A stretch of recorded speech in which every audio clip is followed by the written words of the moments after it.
pessoal, tudo bom? Eu sou a Nath Faia, redatora aqui da Ana Maria Digital, e hoje nós vamos falar sobre um assunto que afeta a vida de muitos pais, que é quando a criança nasce antes do tempo certo. E para falar justamente sobre bebês prematuros, nós convidamos para vir até aqui no estúdio a doutora Flávia Oliveira. Muito obrigada. Obrigada a vocês pelo convite. Doutora, para começar, eu acho que primeiro a gente tem que explicar o que é considerado um bebê prematuro. Então, um bebê prematuro a gente classifica de acordo com a idade gestacional, que é o tempo, de gestação da mãe. A maioria das pessoas fala muito em meses, né? Tô de tantos meses e tal, mas a gente considera, os médicos, mais o número de semanas. Então, até a 37ª semana, até a 36ª semana e 6 dias de vida, a gente considera como prematuro. 37 semanas para cima não é prematuro. Dentre os prematuros, entre a 34ª até a 36ª e 6 dias, são os prematuros tardios. E eles são um grupo um pouco diferente porque eles chegaram quase lá, né? Mas ainda tem alguns riscos dos prematuros pequenos também, tá? Mas basicamente é de acordo com a idade gestacional. Não tem a ver com o peso. Muita gente acha que é o peso, mas não é. É a idade gestacional.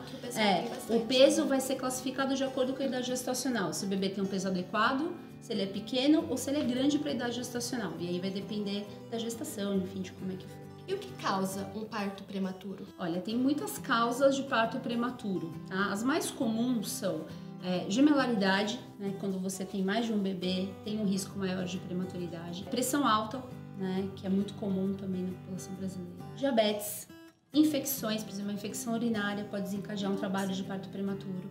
Então, assim, são muitas causas, essas são as mais comuns. Muitas variáveis. São muitas variáveis, às vezes tem a combinação de fatores, né? Então, às vezes tem gemelar e a mãe, por exemplo, tem pressão alta, então já é mais um comemorativo.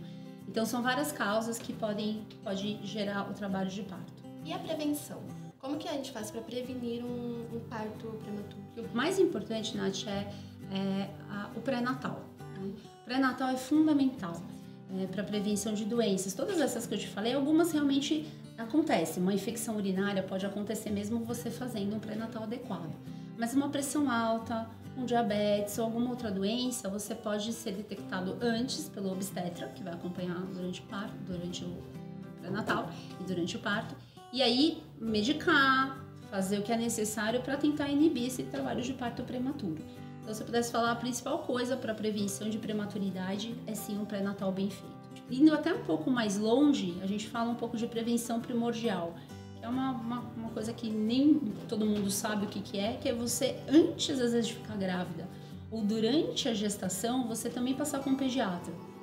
Se você acha que tem um risco, ou se já tem um risco, é um gemelar que talvez vá ser prematuro, é interessante às vezes você já conhecer o pediatra antes, porque muitas doenças da vida adulta começam na infância e vou te falar, algumas dentro do útero já também. Então, desde o ganho de peso da mãe durante a gestação, por exemplo, pode impactar no futuro desse bebê. Então, um pré-natal bem feito e, se possível, uma consulta com o pediatra. E quando o bebê nasce, ele necessariamente precisa ficar internado? Quando ele nasce prematuro, no caso? Então, vai depender muito da idade gestacional, como eu falei. Os prematuros tardios, que são acima de 34 semanas, eles têm uma chance maior de não precisar ficar internados, porque normalmente eles têm um peso um pouco melhor, o que acaba ajudando a aguentar, um pouco mais.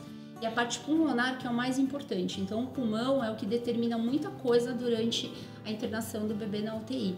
Agora, um bebê muito pequeno, um bebê de 28 semanas, um bebê de 30 semanas, que nasceu às vezes com menos de 2 quilos, necessariamente menor de 2 quilos vai ficar internado. Por quê? Porque ele não consegue manter a sua temperatura adequada, ele precisa muitas vezes da incubadora para manter essa temperatura, ele não consegue se alimentar, ele não tem ainda a condição de fazer uma sucção adequada, ele não consegue mamar, então ou ele vai ser alimentado por sonda, ou às vezes até endovenoso na veia.